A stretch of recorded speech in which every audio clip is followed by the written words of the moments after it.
Florent, ce n'est pas la casserole, mais plutôt le sabre laser qu'il manie.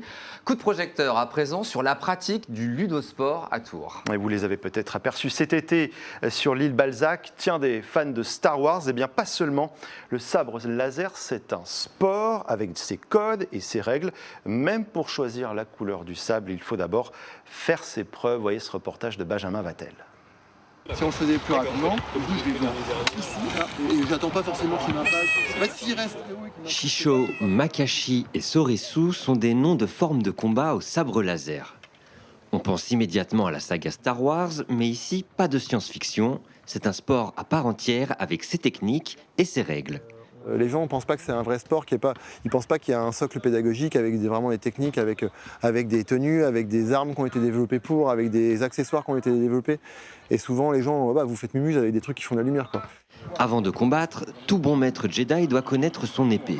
Le sabre laser, il se constitue comme ça, avec une partie lame et une partie pommeau. Donc la lame, elle est en polycarbonate, donc c'est une matière très résistante, légèrement flexible et surtout résistante.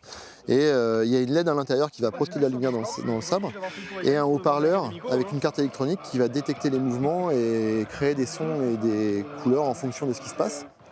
Agilité, endurance, précision et explosivité sont requises pour exceller en ludosport.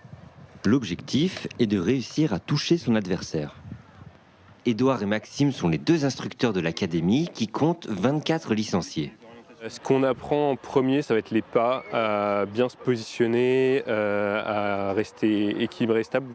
Le sabre laser implique le respect, l'entraide et l'esprit de camaraderie et permet aussi de réaliser quelques rêves. Alors ce qui m'a attiré d'abord, c'était de pouvoir faire du sabre laser, parce que c'est un rêve de gosse.